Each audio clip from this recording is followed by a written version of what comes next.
भूतेषु विष्णुमायेति शब्दिता नमस्तस्यै नमस्तस्यै नमस्तस्यै नमो नमः।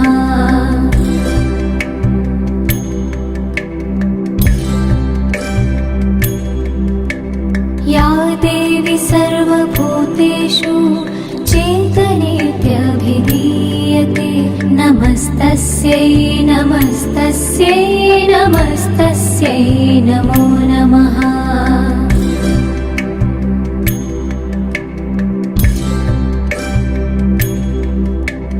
या देवी सर्वभूतेषु बुद्धिरूपेण संस्थिता नमस्तस्यै नमस्तस्यै नमस्तस्यै नमो नमः।